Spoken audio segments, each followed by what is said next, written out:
Greetings and welcome to the Aurora second quarter 2025 business review call. At this time, all participants are in a listen-only mode. A brief question-and-answer session will follow the formal presentation. If anyone should require operator assistance during the conference, please press star zero on your telephone keypad. As a reminder, this conference is being recorded. It is now my pleasure to introduce your host, Stacy Feit, Vice President of Investor Relations. Thank you. You may begin. Thanks, Latonya. Good afternoon, everyone, and welcome to our second quarter 2025 business review call. We announced our results earlier this afternoon. Our shareholder letter and a presentation to accompany this call are available on our investor relations website at ir.aurora.tech. The shareholder letter was also furnished with our Form 8-K filed today with the SEC. On the call with me today are Chris Urmson, co-founder and CEO, and David Maday, CFO. Chris will provide an update on the progress we have made across the key pillars of our business, and David will recap our second quarter financial results. We'll then open the call for Q&A. A recording of this conference call will be available on our investor relations website at ir.aurora.tech shortly after this call has ended. I'd like to take an opportunity to remind you that during the call, we will be making forward-looking statements. These statements are subject to known and unknown risks and uncertainties that could cause actual results to differ materially from those expressed, projected, or implied during this call. In particular, those described in our risk factors included in our annual report on Form 10-K for the year ended December 31st, 2024, and other documents filed with the SEC, as well as the current uncertainty and unpredictability in our business, the markets, and economy. Additional information will also be set forth in our quarterly report on Form 10-Q for the quarter ended June 30th, 2025. You should not rely on our forward-looking statements as predictions of future events. All forward-looking statements that we make on this call are based on assumptions and beliefs as of the date hereof, and Aurora disclaims any obligation to update any forward-looking statements except as required by law. Our discussion today may include non-GAAP financial measures. These non-GAAP measures should be considered in addition to and not as a substitute for or in isolation from our GAAP results. Information regarding our non-GAAP financial results, including a reconciliation of our historical GAAP to non-GAAP results, may be found in our shareholder letter, which was furnished with our Form 8-K filed today with the SEC and may also be found on our investor relations website. Our discussion today may also include reference to forward-looking free cash flow, a non-GAAP financial measure. To the extent that this forward-looking financial measure is provided, it's presented on a non-GAAP basis without a reconciliation due to the inherent difficulty in forecasting and quantifying certain amounts that are necessary for such reconciliation. With that, I'll now turn the call over to Chris. Thanks, Stacy. The second quarter marked a pivotal moment in transportation history. Aurora opened a new chapter with the launch of the first driverless commercial trucking operations on public roads in the U.S. From commercial launch at the end of April through the end of June, the Aurora Driver already logged more than 20,000 safe driverless miles. And just last week, we completed the validation and began driverless operation at night, which materially increases the utilization potential of our self-driving trucks. This unlocks a game-changing component of the Aurora Driver's value proposition. This progress propels Aurora and the freight industry into a new era. We're executing our crawl, walk, run approach to driverless operations, ensuring a seamless product experience that delivers undeniable value to our customers and deepens trust across our stakeholders. We started with one truck and, as of earlier this month, now have 3 driverless trucks operating between Dallas and Houston. During the second quarter, our driverless trucks had already driven the equivalent of more than 8 coast-to-coast trips. Importantly, we've maintained nearly 100% on-time performance, operating courteously with the flow of traffic while upholding our perfect safety record.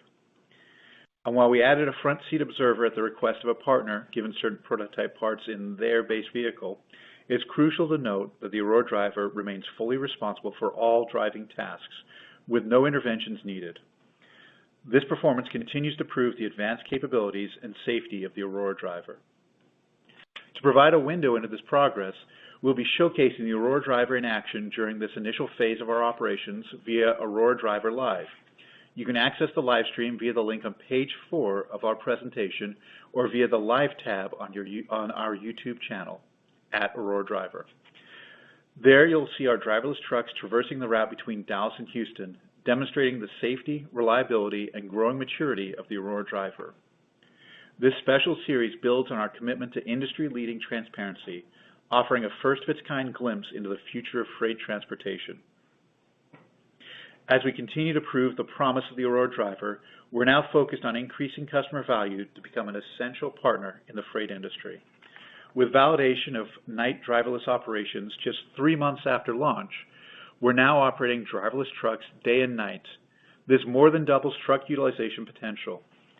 Check out the video on page 7, which showcases the Aurora Driver's superhuman perception and distinct safety advantage during nighttime operations. With this core capability in place earlier than anticipated, our team is now working to validate driverless operations in more challenging weather conditions by the end of the year. And at that point, we expect the Aurora Driver will be capable of handling almost all observed weather conditions in the Sun Belt. In addition, our lane expansion plan remains on track. We expect to validate driverless operations between Fort Worth and El Paso and further extension of this lane to Phoenix by the end of the year. We opened our terminal in Phoenix in June and now have 2 customers, Werner and Hirschbach, piloting autonomous trucking on the Fort Worth-Phoenix lane. Notably, Hirschbach is already leveraging our full network to maximize value for its operations, with loads traveling from Houston to Dallas to El Paso and on to Phoenix. Self-driving trucks have the potential to cut single driver transit time in half on the Fort Worth-Phoenix route, a lane that exceeds hours of service limitations for traditional truck drivers. This is a powerful use case that demonstrates how expanding driverless operations can unlock significant value for our freight customers. We've included a case study on page 10 of the presentation to quantify the significant revenue and profit growth a carrier could generate through the adoption of the Aurora Driver on the Fort Worth to Phoenix lane. Also note, our terminal in Phoenix represents an infrastructure-light approach with a design that closely resembles how Aurora will integrate with future customer endpoints and optimize for speed to market. This is an important evolution to enable our plan to deliver freight directly to customer endpoints. With the Aurora Driver now regularly pulling driverless loads for customers, we're operating from a fundamentally stronger position. For years, we've been building relationships and educating partners about the promise of our technology. Today, we're no longer selling an idea, we're delivering a real product that will ultimately transform our customers' businesses. We're seeing qualified leads surge to support our scaling ambitions in 2026 and 2027. We believe this reflects the growing recognition of Aurora's leadership in autonomous trucking and the urgency our customers feel to integrate safer, more efficient driverless trucks into their operations. Our technology directly addresses structural challenges that plague the freight industry, including an aging workforce, systematic driver shortages, hours of service constraints, and rising labor costs, which were recently cited at approximately $1 per mile by the American Transportation Research Institute. By integrating the Aurora Driver, carriers and private fleets have the potential to supplement their traditional drivers to haul more freight, boosting revenue and expanding margins. We believe this will also create new opportunities for their employees to advance in high-growth careers. We're proactively building this future workforce through partnerships with organizations like On the Road Garage, a leader in workforce development. Together, we've launched an apprenticeship and upskilling initiative designed to prepare technicians for the unique demands of autonomous vehicles. Trainees gain expertise in AV terminal operations, advanced diagnostics, calibration, and maintenance of complex systems like LiDAR, radar, and redundant vehicle controls. Initiatives like this will create pathways to future-ready careers and help support the long-term operational demands of autonomous freight. Rising insurance costs, which have increased 7.5% annually over the last 5 years, present another structural challenge. The prevalence of nuclear verdicts in the freight industry are a key contributor to this trend. The Aurora Driver offers a powerful way to de-risk operations in this environment. The Aurora Driver never gets distracted or fatigued and has superhuman capabilities with a 360-degree view of its surroundings and unlimited span of attention. Furthermore, the Aurora Driver's rich data can support more accurate fault attribution and accelerate claims resolution. We believe this will be groundbreaking for an industry grappling with persistently rising insurance costs and will pave the way for safer roads as well as a more resilient, cost-effective freight network. As we work to unlock these benefits for our customers, we continue to advance the key enablers that will support our path to scale and self-funding. On the hardware front, our teams continue to work on our second and third generation commercial hardware kits to support our scaling and profitability ambitions. We expect our second generation kit to drive a step function reduction in our hardware costs, which is a critical milestone on our path to self-funding. Following receipt of B samples for testing from our contract manufacturer, Fabrinet, we have now completed the first vehicle build with this prototype kit and will begin on-road data collection for testing in the coming weeks. We also continue to make great progress with Continental on our third generation commercial hardware kit that we believe will unlock true scale on the order of tens of thousands of trucks. As they highlighted at the recent Capital Markets Day, Continental is energized by our commercial launch and continues to believe this hardware as a service partnership can generate a high margin, multi-billion-dollar recurring revenue stream for them. They have begun delivering A samples of a number of hardware components to support embedded firmware and software development. And earlier this month, the Aurora and Continental teams achieved a key milestone by finalizing the design of the integrated sensor pods and the Aurora driver compute module. We expect to receive our first complete prototype of the Continental generation hardware kit by the end of the year to begin engineering validation testing. We also continue to make great progress with our OEM partners on purpose-built self-driving platforms designed for high-volume production. We recently received the latest pedigree of Volvo VNL autonomous trucks and integrated the Aurora driver for on-road autonomy testing in preparation for driverless operations. We expect to receive 20 of these trucks by the end of the year. And PACCAR recently completed the build of the first prototypes of their scalable autonomy-enabled truck platform. These trucks are now undergoing testing at their facilities. On the regulatory front, earlier this month, U.S. Representative Vince Fong of California introduced the America Drives Act, a landmark piece of legislation to establish a federal framework specifically for self-driving trucks. The legislation would provide federal preemption of any state laws requiring a traditional driver in the commercial vehicle. It would also modernize safety protocols by codifying that a flashing cab mounting warning beacon may be used instead of traditional warning devices like reflective triangles for disabled commercial vehicles. This is consistent with our proposal. We believe this proposed legislation will solidify the United States' position as a leader in autonomous technology. We're encouraged by this momentum and will continue to work with policymakers to help realize the immense safety and economic benefits of autonomous trucking. With an already supportive regulatory backdrop, the combination of the Aurora driver and our partnerships creates a flywheel that delivers value across the entire ecosystem. As you can see on page 13 of the presentation, as our fleet grows, it generates more data, which accelerates capability expansion and drives adoption. Larger production volumes drive down the cost of self-driving hardware, increasing profitability, and further accelerate adoption. Large fleets cover more of the road network, increasing the network benefit they provide, thereby driving further adoption. We completed the monumental task of turning the crank for the first time, and that first turn is always the most difficult. The full significance of our commercial launch will become abundantly clear as our progress accelerates. With our powerful, mutually reinforcing flywheels now in motion, we're confident that the progress we're making will be difficult to replicate and will translate into significant long-term value for the motoring public, customers, and our shareholders. With that, I'll now pass it to Dave, who will review our financial results. Thank you, Chris. Let's discuss our financial results, for which we have provided a summary on page 10 of the slide deck for reference. With the launch of driverless operations during the second quarter of 2025, we began recognizing revenue, which totaled $1 million across driverless and vehicle operator supervised commercial loads for Hirschbach, Uber Freight, Werner, FedEx, Schneider, and Volvo Autonomous Solutions, among others. The Aurora driver achieved a record number of commercial miles driven during the quarter. Second quarter 2025 operating loss, including stock-based compensation, totaled $230 million.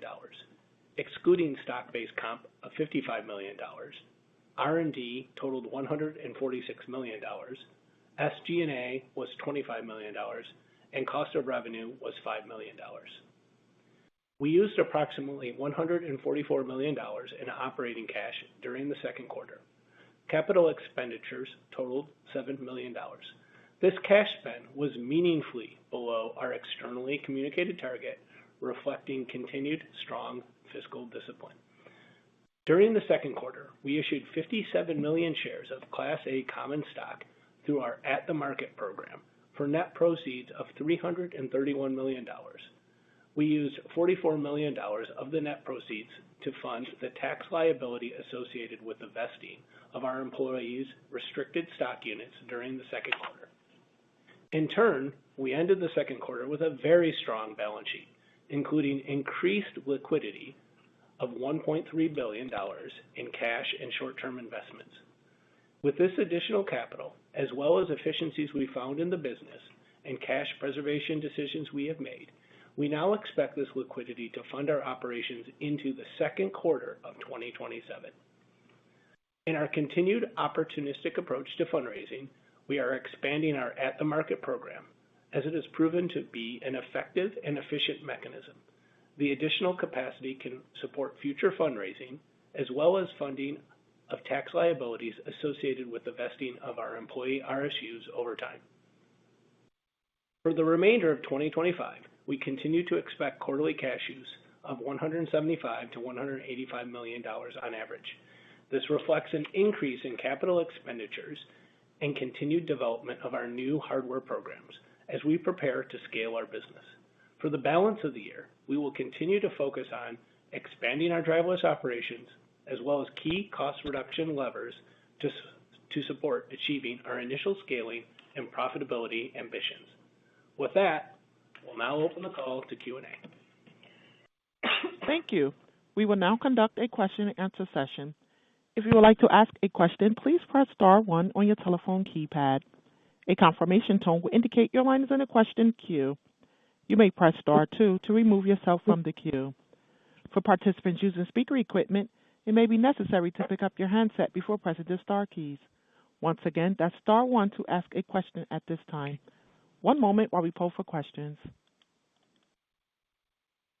Our first question comes from George Giannikis, Canaccord Genuity. Please proceed. Hi, good afternoon, everyone, and thank you for taking my questions. I wanted to ask about the Volvo trucks. In your press release, you said you expect to receive 20 of the trucks by the end of the year. Do you expect to be operating those trucks? And do you expect them to have an observer in them when they launch? Thank you. Yeah, thanks, George. Yes, we expect those trucks to be here by the end of the year. We're going to initially be using those for development and bring up. So no, we don't expect to be operating those without an observer by the end of the year. We're continuing to work closely with Volvo, and we'll wait for them to be comfortable announcing the timeline for us to launch initially with them driverlessly. Thank you. And maybe just as a follow-up on commercial momentum, I mean, since your launch a few months ago, have you seen additional incoming interest from other commercial partners that may be interested in expanding their service with you or maybe even launching? Thank you. Yeah, it's actually been really exciting. I talk about it as, we've gone from selling the promise and the belief into selling the real thing. And that's shown up in our sales funnel. We're having lots of exciting conversations with carriers and fleet operators. And so we don't have more we can share today, but the excitement is real, and I think people get the transformational impact this can have on their business, whether it's improving the safety of their fleet or improving both their bottom line and top line. So, yep, I think people get it. Thanks. The next question comes from Colin Rusch with Oppenheimer. Please proceed. Thanks so much, you guys. Can you talk a little bit about the early returns around the wind and rain performance and how you're tracking and evolving that functionality and what we can be looking at as you guys continue to work on that part of the business? Yeah, thanks, Colin. I think just candidly, I think if we put you in the truck today driving in the rain, you'd ask us why we haven't launched it yet, right? The operation and capability of it is very good. It behaves well on the road. And really, it's about the fact that we just put safety first and foremost, that we want to go through the process of really thoroughly validating, refining anything that we identify through that validation process, and just having the utmost confidence that when we declare something driverless and operated as such, that I'd put my family out on the road and you'd feel comfortable with your family out on the road around it. So it works well today. We're continuing to work towards the time frame we've laid out by the end of the year. And it's exciting to see the crank that we've talked about, this machine for validating and releasing software turning over in the way we'd hoped, and continue to be able to do that faster and faster. Thanks so much. And then looking at the FMCW technology and the manufacturing of it, can you talk a little bit about where you're at with yields, with your manufacturing partners, and how we should think about the potential cadence for cost reduction on that as you guys get closer to a higher volume launch? Yeah. So as we've talked about, we can talk about two different dimensions of this. So one is we see significant steps in cost as we move from building and manufacturing and assembling in-house to moving to Fabrinet as our contract manufacturer, and then moving to the hardware as a service partnership we have with Continental. And each one of those generations is going to drive discrete cost downs. One of the big reasons why we're so excited about working with Continental for the long term is just they really understand how to deliver automotive quality hardware at scale, on time, and do that with high quality yields. And so that process is all moving along well. The working relationship is strong, and we feel very good about that. In the specific case of the FMCW LiDAR, we've talked in the past about moving from discrete optical components, which is what our systems have today, to LiDAR on a chip, which is what we're bringing up already today. And this is a place where we've been investing for the last several years, not just in the design of the optics, but also in the deposition process, the fab process to do this efficiently and effectively. I don't have yield numbers I can share today, but what I can tell you is that development program's on track, and we see that as a meaningful cost down opportunity in the first light technology. Great. Thanks so much, guys. Thanks for the question. Our next question comes from Andres Sheppard with Cantor Fitzgerald. Please proceed. Hey, everyone. Congratulations on the quarter. Thanks so much for taking our questions, and congratulations on the first revenues. Thank you. It's nice to have at least an R to go with our L. It may not be a P yet. It's only going to grow from here. Exactly right. Just a quick question on maybe the near-term ramp-up of trucks in operation. So, right, you disclosed today you now have 3, I believe, trucks in operation.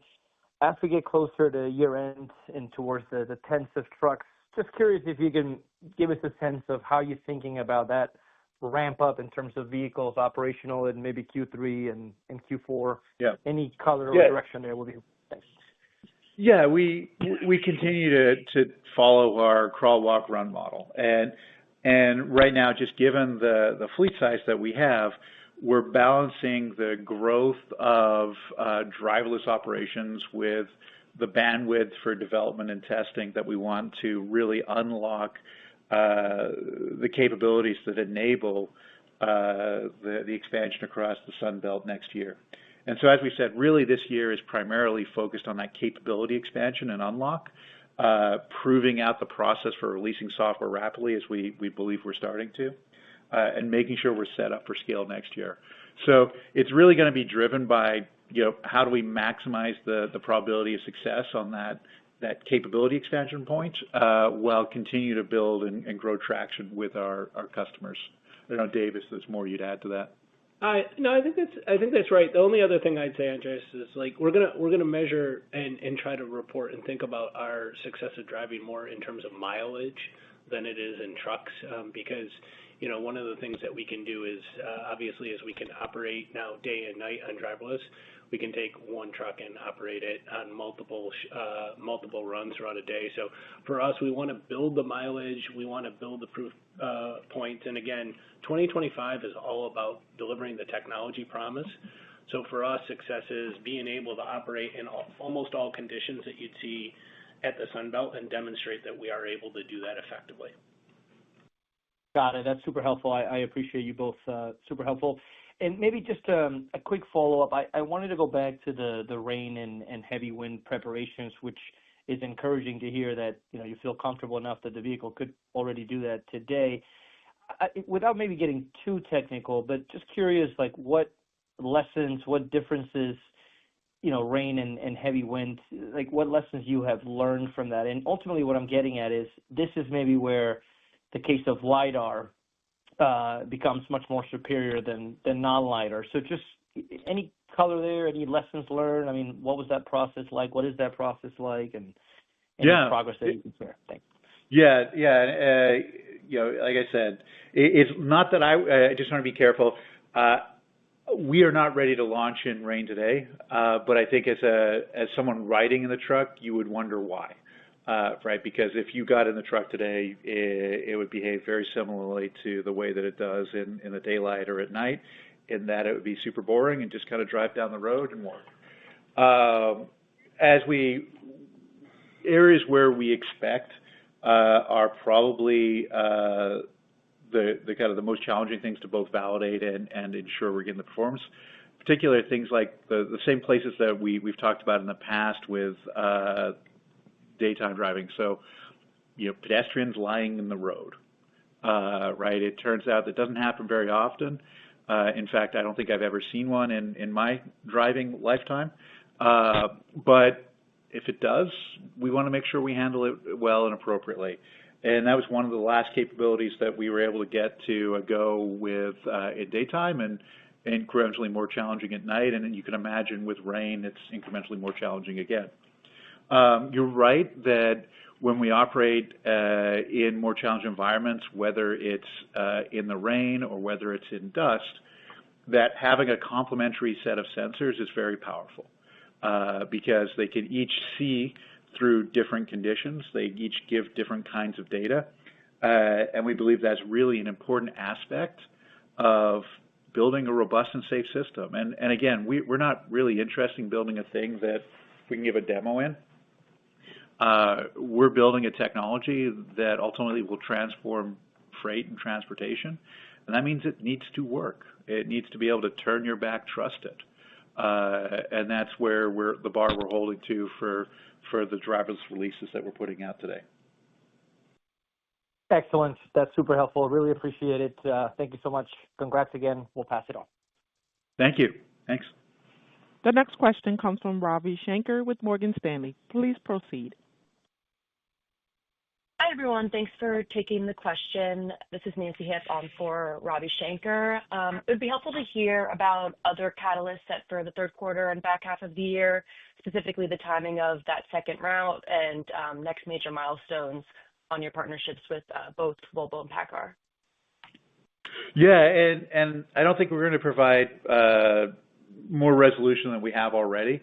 What we're really pushing for through the end of the year is unlocking the ability so that in 26 we're able to rapidly unroll routes across the Sun Belt. And so by the end of the year, we hope to be able to operate in, and we intend to be able to operate in day and night, in the rain. We intend to unlock the Fort Worth to El Paso to Phoenix, and Fort Worth to Phoenix as routes.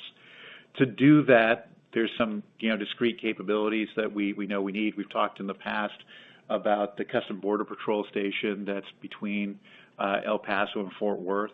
That's a thing that we handle autonomously today, but we'll want to validate performance for that.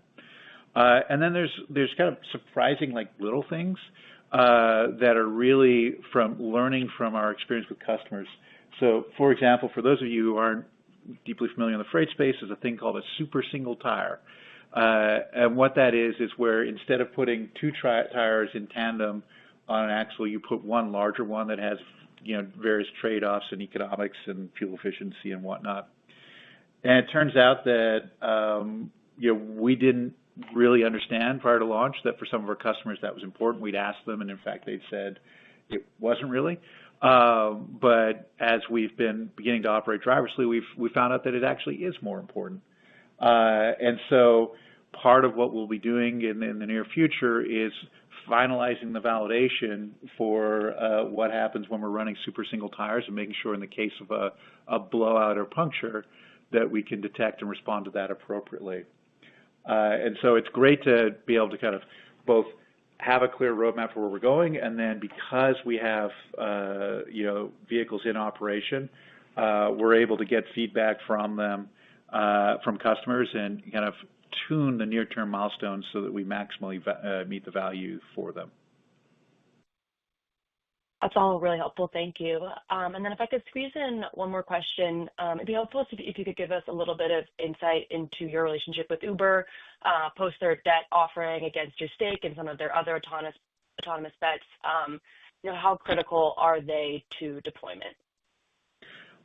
Uber's been a great partner and continues to be. And as you know, Dara has been on the board, and we continue to have a close working personal relationship. Uber is focused on ride-hailing, and we're focused on trucking. And so in the near term, I think the importance there is kind of relatively disconnected. Of course, Uber Freight is one of our pilot customers, large customers for driverless operations, and we continue to work well with them and continue to grow business there. Over the long term, we see the capability we've built to safely operate vehicles on the public roads as something that will ultimately unlock automated passenger vehicles as well, and at some point we'll engage in that space. But right now we're really focused on delivering the promise of trucking and building that business. Okay, great. Thank you so much. Thanks, Nancy. The next question comes from Chris Pierce with Needham. Please proceed. Hey, good afternoon. Thanks for taking the question. Just for clarity, and I'm not sure how much of this you can go into, but on the PACCAR earnings call, they talked about the importance of validated production. In your letter and in your comments, you talked about production on their end of prototype parts in their new trucks, and you have a lot of media in there about your production with your contract manufacturer and with Continental. How can you? I guess I just want to get a sense of how to think about this relationship. And are these surprising to you? Are you pulling forward production? Is this sort of everything's in line with how you expected as far as your production partners? I just kind of want to get a sense if you could talk to that relationship and how you guys define production. Now, first let me begin by saying we continue to really value the relationship we have with PACCAR and continue to kind of push forward in there. And it's wonderful to see them moving forward their autonomy-enabled truck platform. I think the right way to think about this is there's a truck and there's a driver. And we work with our OEM partners to specify, and then they go and develop and design the platform, the vehicle itself, the truck. And that has a variety of components in it. And the vehicles we're operating today still have some prototype parts from our OEM partners in them. In contrast, and in parallel with that, the driver parts that we operate and are building, the parts we develop and build with Fabrinet and we'll be building with Continental, are really around the development process of that driver. And the driver, of course, works across multiple different OEMs. So today we work with PACCAR and Volvo. In the future, of course, we hope to work with other OEMs as well. And so that's maybe, I apologize for the confusion if there is any there, but we're tracking and supporting our OEM partners as they mature their platforms. And then in parallel, we're advancing the development of the Aurora driver and bringing that to production with the second generation coming online next year, and then working with Continental to bring that third generation online in 2027. Okay, perfect. Thanks for the detail. And then you sort of hit on my next question. You want to work with other OEM partners in the future. How do you see this autonomous trucking developing? Do you see an OEM having multiple autonomous partners, and then the logistics company customer makes a choice, or how do you see the business developing over time, given this is an industry that's had a lot of dual sourcing from all sides? Yeah, I think, our aspiration is to drive every truck that's out there. And we'll continue to advance as quickly and rapidly as we can to accomplish that by building the best technology, the best product, and providing the best service for customers. That said, it's $1 trillion market, and everyone's going to want and hope for another player in the space, and we look forward to competing with them. Today, Aurora is the only company in the world that can drive trucks on the road at freeway speed and do that safely, driverlessly. And we'll continue to accelerate based on the tools we put in place to validate and release new software, and we'll welcome the competition when it gets there. Okay, thanks for everything. The next question Thank you. The next question comes from Doug Dutton with Evercore ISI. Please proceed. Hey, team. How are you? Congrats on the great quarter. Just wanted to first ask, on the ramp from the 2 trucks to the 10 plus by year end, is the idea that each of those trucks has a dedicated customer, whether there's customers with 2 or 3 or customers with 1, or how is that rollout sort of happening? Yeah, thanks for the question, Doug. So really, we're going to, I guess the short answer is no. At this point, we don't really intend to allocate a specific truck to a specific customer. We're going to provide the capability to move goods from A to B for the different customers, and we'll fill that need with a truck as appropriate as we move forward. Okay, understood. That's helpful. And then diving deeper, just on the math here, if you have 2 trucks on the road right now per quarter running, each day 200 miles, we'll call it. You got about 60 days, so it's 12,000 miles per quarter per truck. Is that the type of math that you would start to share in the future, or that makes sense to sort of, calculate the miles driven in the future?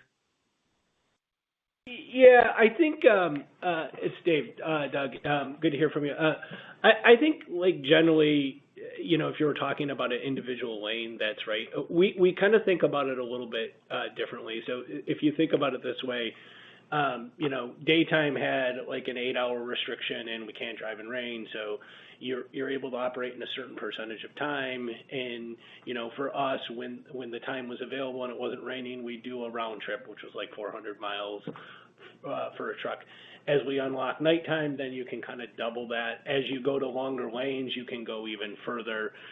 It really is somewhat lane dependent, and then your capability dependent. For us, our focus has been on just growing the driverless number of miles each quarter, which we'll continue to demonstrate, and being able to technically operate in almost all of the conditions that are required for the Sunbelt. So being able to exceed hours of service, being able to drive it day and night, and in rain and in wind. And I think at that point, then we'll start thinking more about utilization. But we do expect that our trucks to have higher utilization than kind of the average as soon as we're able to, operate day and night and in rain. And so we'll continue to demonstrate that overall. So we do think mileage as opposed to trucks is really the right way to measure this. Of course. Okay. Thank you for the helpful color there. Just trying to make sense of the model here. Appreciate it, guys. You bet. Thank you.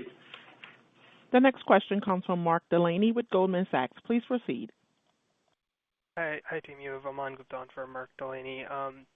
Maybe going back to this safety kind of observer in the vehicle, kind of what needs to happen for both Aurora and PACCAR to feel comfortable kind of removing that person, and is there some sort of timeline that you can share on when you guys expect that to happen? Yeah, from Aurora's perspective, we are comfortable today, and that observer is in the vehicle really out of respect and appreciation for our partnership with PACCAR. From PACCAR's, we'll let them speak for themselves, but I think what they've shared and what I can share is that it's really about their process and the fact that these trucks have prototype parts in them. And so for them to ultimately bring these trucks to production and operate them driverlessly, we expect that to correlate with when they launch their autonomy-enabled truck platform. Understood. That's helpful. And then maybe one on the financial side. One of the slides quoted like a $1.84 per mile for cost with the Aurora system. Is that ballpark a good assumption for revenue? And then does that kind of change if there's still the safety observer in the vehicle, or as the ODD continues to expand, does that get larger? How should we think about that? Yeah, I think so. I think you're looking at the part which is the carrier perspective example, and that was really the focus on being able to drive beyond the hours of service limitation that you normally had. So from a revenue standpoint, we just kind of used the average revenue that was out there. And then from the cost perspective, we used a lot of the ATRI data and then just provided some discounts for what we are able to provide. It's not a model specifically for our cost, but like generally speaking, we do expect that we are going to lower the cost of operations for our carriers. We're going to be able to do that in the near term, really based on fuel efficiency. We are getting really better fuel efficiency by driving these autonomous trucks. We will be able to do it on driver costs. You think about driver costs, you think about like our indicative DAS price range, which we provided before, and you look at the current driver costs on average, which are now at roughly $1 per mile. Like there is an opportunity for us to drive the TCO benefit down.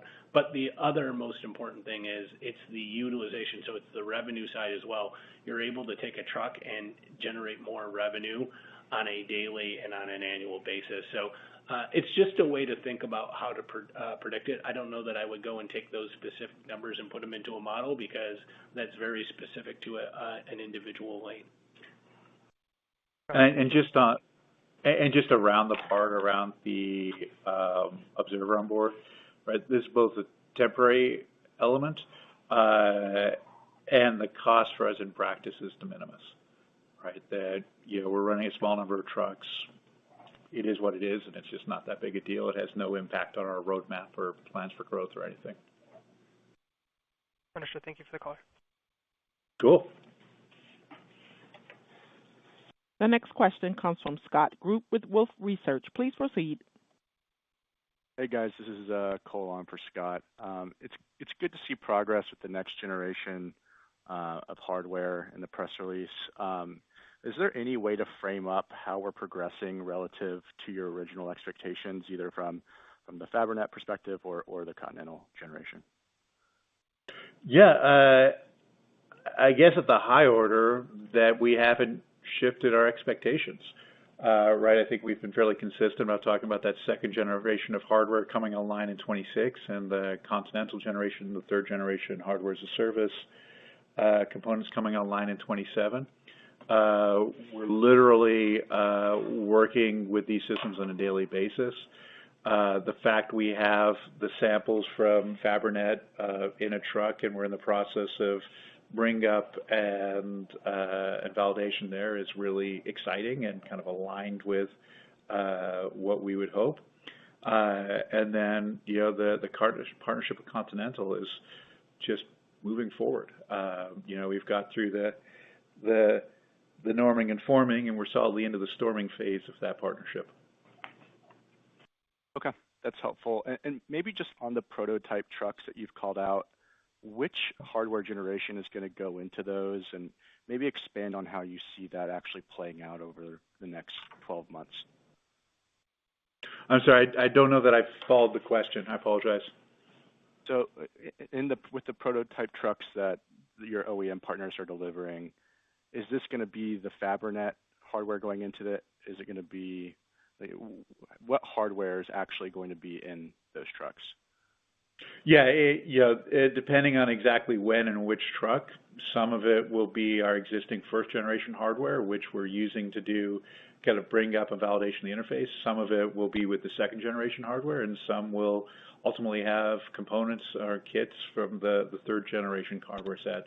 It's really, driven by internal engineering execution and need. Okay, thanks. I'll turn it back. Thank you.